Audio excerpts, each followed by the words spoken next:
Bueno, muy buenas tardes. Faltan unos minutitos para empezar, pero voy introduciendo quiénes nos reunimos hoy, porque este es un curso que damos desde el capítulo de Salud Mental y Espiritualidad, que es uno de los capítulos es grupo de profesionales que investigamos y trabajamos en una línea determinada, de acá de la Asociación Argentina de Salud Mental. Yo soy la presidenta actual del capítulo. Está acá la licenciada Marilú García Colado, que es la secretaria, y a lo largo de la jornada vamos a tener también tres presentaciones más, que si lo miran en el programa, vamos a presentar un libro, Salud Mental y Espiritualidad, y tenemos 2 simposios más, y el día de mañana hay otro simposio que lo coordina la licenciada Marilú, para los que les interesa. Bueno, estamos en tiempo ya, ¿no? Sí, 12:20. Bueno, vamos a comenzar con este curso. Es un microcurso de psicoterapia ontológica. Esta es una orientación terapéutica centrada en el ser. Ahí no me presento yo misma y tienen algunos de los datos míos de presentación. Yo voy a intentar desarrollar estos puntos. Y cuando pasemos de un tema al otro, vamos a hacer unos minutos de silencio. Ahora también para comenzar vamos a hacer unos minutos de silencio para poder abrevar en nuestra dimensión profunda e intentar atravesar el curso desde ese estado. En primer lugar, voy a intentar fundamentar la inclusión de la espiritualidad en la construcción del psiquismo. En segundo lugar, voy a desarrollar el modelo o paradigma biopsico-sociocultural, axiológico, espiritual. En tercer lugar, la introducción a la psicoterapia ontológica. Y en cuarto lugar, las características de la relación terapéutica, del vínculo médico-paciente, terapeuta-paciente, terapeuta-consultante, para poder abordar y trabajar desde la dimensión espiritual. La psicoterapia ontológica es una formación de 4 años, por eso dije es un microcurso para introducir estos conceptos, principalmente la necesidad de incluir la dimensión espiritual en la idea de personalidad humana. Bien, comenzamos con la dimensión espiritual como constituyente de la personalidad. Antes de avanzar, les propongo que cerremos unos segundos los ojos. Yo misma, todos venimos acelerados a 1000 por hora, atracados en el tránsito. Cerremos los ojos, llevemos el foco de nuestra conciencia al interior, a la respiración. Respiremos profundo. Exhalemos como soltando todas las tensiones que podamos. Y sostengamos la respiración unas 3-4 veces más, atendiendo a nuestro interior, a un estado anímico o simplemente a la respiración, buscando ese espacio de quietud, de silencio, ese espacio integrador dentro de nosotros, ese espacio donde sentimos profundamente una gran tranquilidad, muchas veces paz, donde percibimos ese sentido de que somos uno mismo.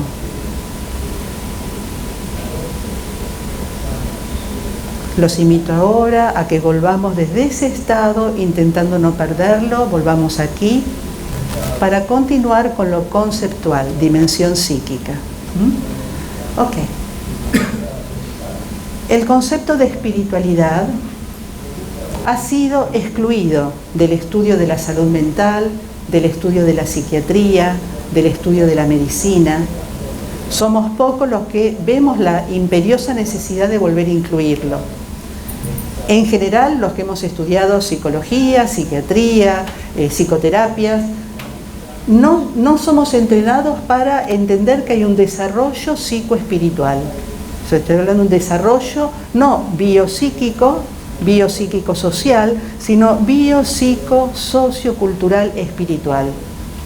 Tampoco somos entrenados para comprender lo que es una crisis espiritual o una crisis religiosa. que hoy día hay muchos pacientes que consultan por esto. Esto ya fue abordado tiempo atrás, yo lo voy a nombrar un ratito, por Viktor Frankl, en lo que llamó neurosis noógena, neurosis de sentido. Ni tampoco somos entrenados para poder abordar los emergentes espirituales. Tiempo atrás hubieron otros maestros que ya hablaron de la dimensión espiritual, no es psicoterapia ontológica ni los movimientos actuales. Me permito nombrar al doctor psiquiatra Viktor Frankl, austríaco, quien desarrolló la logoterapia, que es una terapia en búsqueda del sentido de la propia vida. También Abraham Maslow, que lo voy a citar de acá un ratito, psicólogo norteamericano que fue uno de los fundadores de las corrientes de la psicología humanística y las que hoy también son llamadas psicoterapia transpersonales. También el doctor Jung, Carl Jung, en su psicología analítica profunda. Y el muy poco conocido, el doctor Roberto Assagioli, que desarrolló la psicosíntesis. Fíjense que los dos últimos han sido contemporáneos de Sigmund Freud, pero son líneas, la de Jung es más conocida, ¿de acuerdo?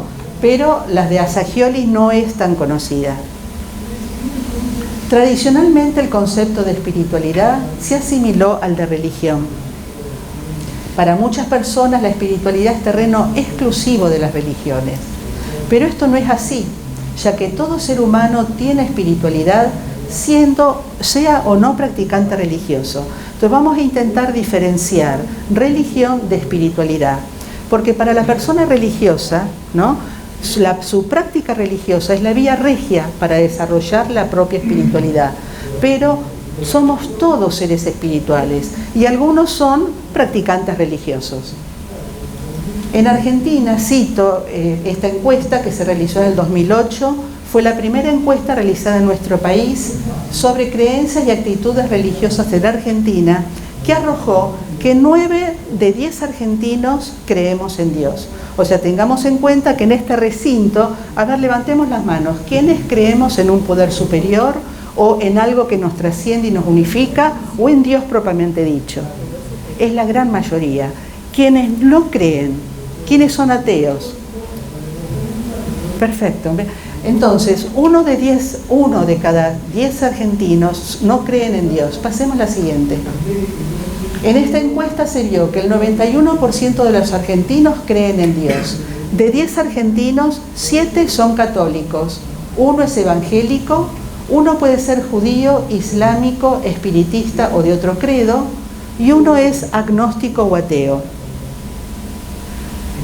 Esto es una estadística a nivel mundial, que no es para detenernos acá, simplemente para mostrar que en esta estadística, y en general si uno busca, las estadísticas son todas parecidas, los porcentajes se sostienen. Solo el 16% de la población no tiene religión, podríamos considerar que es atea, pero fíjense que el 32% de la población mundial son cristianos, 23% musulmanes, 15 hindúes, etc. En esta otra estadística, pasamos, esta es del 2012, del Anuario Pontificio de la Iglesia Católica. Fíjense que en la población mundial, casi el 52% de la población son monoteístas. ¿Por qué cito esto? Porque no es un tema menor la religión y la religiosidad. Y si atendemos a otras personas, necesitamos tener idea del otro cultural que nos está consultando. Entonces el otro cultural tiene toda una cosmogonía, ahora vamos a ver, todo un sistema de creencias desde donde estructura su pensamiento. La que sigue. Entonces vamos rápidamente a definir religión, religiosidad, de espiritualidad. Estas definiciones van a ser prácticas para poder tener una aplicación en nuestro ámbito clínico. Hay muchas definiciones sobre esto, ¿sí? Podemos decir que una religión es un sistema de creencias y culto organizado por personas practicantes. Cuando pensamos en religión, en general pensamos en grandes estructuras, con líderes religiosos, ya sean sacerdotes, pastores, lamas, diferentes líderes religiosos, con un montón de seguidores, de feligreses, pero lo esencial de una religión es Pertenecer a una religión significa estar atado, ligado, a servir a un Dios o a una divinidad determinada y por un ritual determinado. De ahí la palabra religión, de religare, poder religarme a la divinidad en la cual creo. Estos tres elementos definen a la religión: creer en una dimensión religiosa, observancia de un conjunto de rituales o prácticas religiosas y adhesión a una doctrina o código de conducta ética que surge de las enseñanzas religiosas. Por favor, acá en el salón, ¿quiénes son practicantes religiosos? Fíjense cómo de la gran mayoría creyente en un poder superior, creo que 4 o 5 son practicantes religiosos. Seguimos. La religiosidad, ¿qué es la religiosidad? Es la conducta de la persona religiosa, es la expresión comportamental de la persona creyente. Y lo importante acá es la intencionalidad que tiene en su conducta religiosa. Cuando la persona practicante religiosa hace sus ritos, va a misa, va al Kabbalah Shabbat, va al templo, lee las Sagradas Escrituras, cumple los rituales, pero lo que está buscando es esta religación, religarse con la divinidad. En este caso la religión cumple su fin último, que es el desarrollo de la espiritualidad. Ahora vamos a ver bien qué es espiritualidad. Pero muchas veces, como dice en el punto 2, una persona sigue una religión, ¿por qué? Porque le heredó y le da terror no hacerlo por el castigo divino, o peor todavía, porque tengo otros intereses, poder tener poder o estatus, o pertenecer a un grupo determinado. En este caso, la intención no es religarme a la divinidad, religarme al misterio. En este caso, el objetivo me aleja de lo espiritual. Entonces, en el punto 2, la religión aleja al sujeto de lo espiritual. ¿Por qué? Porque lo que le da sentido a la vida religiosa del creyente es la espiritualidad. Sin espiritualidad, la vida religiosa es una máscara, es una cáscara, es vacío de lo divino. Entonces, afirmamos que todo ser humano tiene espiritualidad. Recién hablamos de una categoría especial de ser humano, que es lo que la antropología religiosa llama homo religiosus, que es aquella persona que su espiritualidad va a estar dedicada en la búsqueda de lo divino, en la búsqueda de un Dios determinado. ¿De acuerdo? Pero vamos a ver ahora qué es la espiritualidad. La espiritualidad la definimos como la propia acción del espíritu en la persona, en el ser humano. Es la propia acción del espíritu en el ser humano. Lo que produce la vida espiritual es el espíritu. La palabra espíritu etimológicamente viene del hebreo ruach, del latín spiritus, del griego pneuma. ¿Y qué significa? Soplo de aire, soplo animador. Fíjense que etimológicamente es una palabra soplo de aire, que no me da nada tangible, no me da nada que puedo verlo, pero habla de un dinamismo, habla de una fuerza, habla de algo intangible, inacible, pero que genera un dinamismo.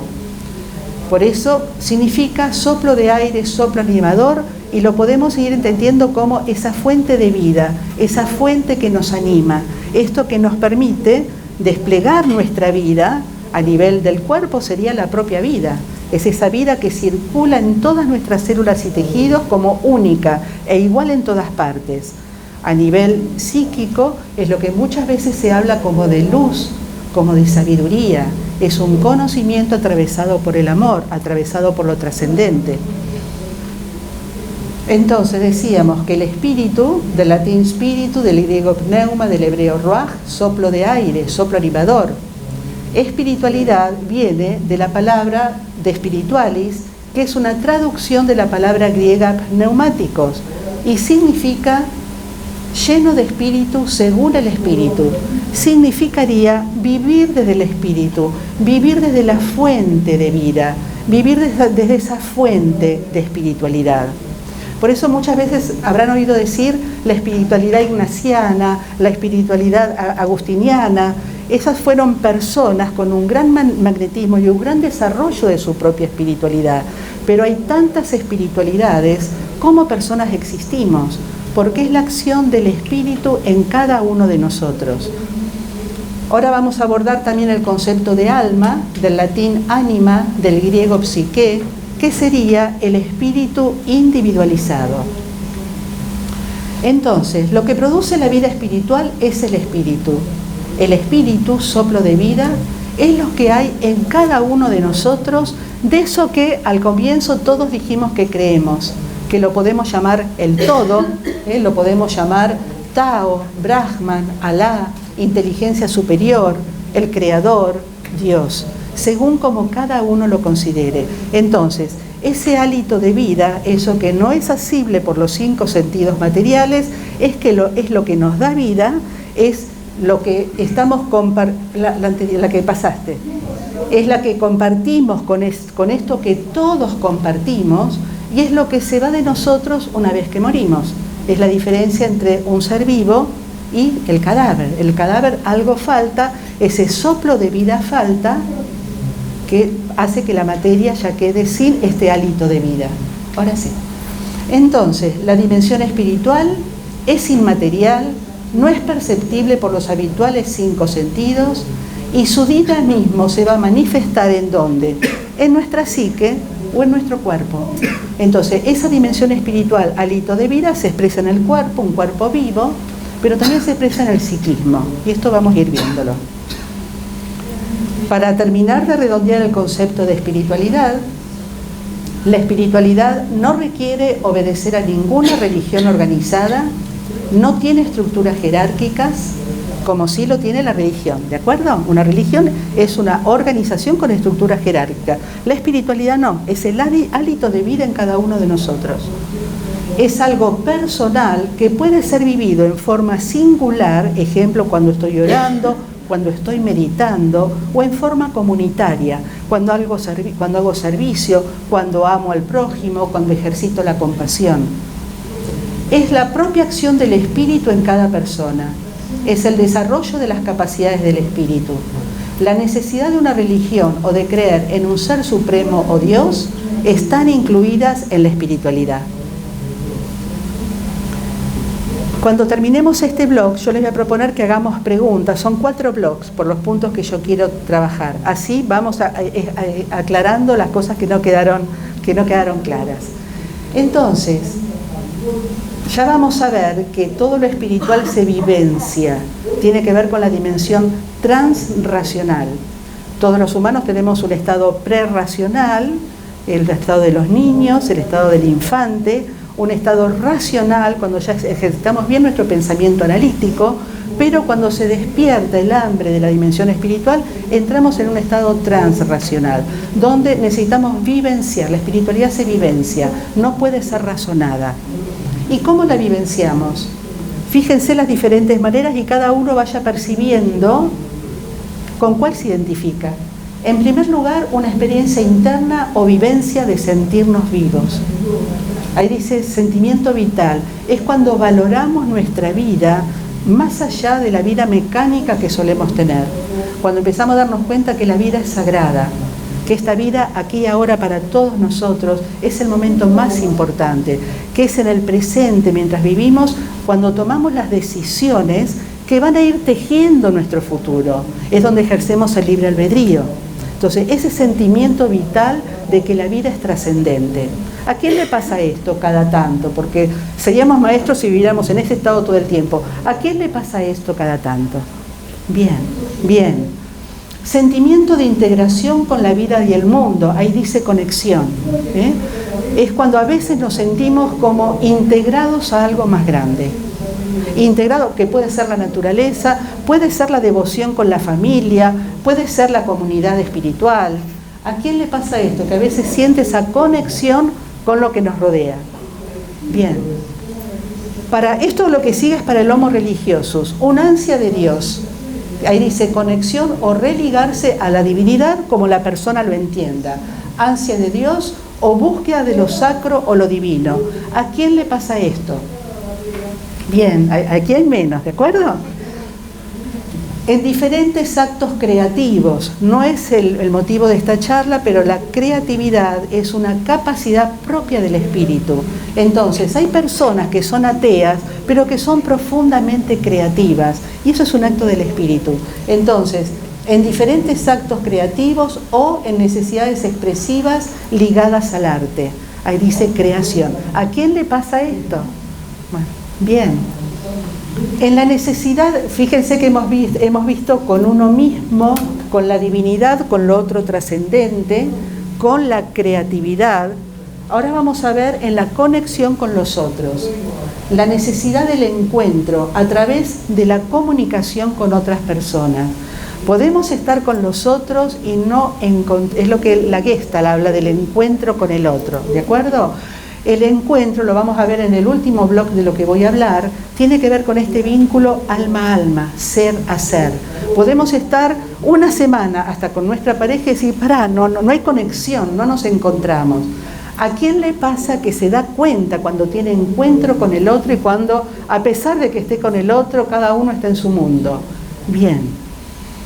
En la necesidad de conexión con la naturaleza, en la necesidad de encontrar sentido en nuestras vidas. Bueno, fíjense que hasta la conexión con la naturaleza es vivencia y la relación con el otro trascendente, con el otro, con el hermano, ¿no?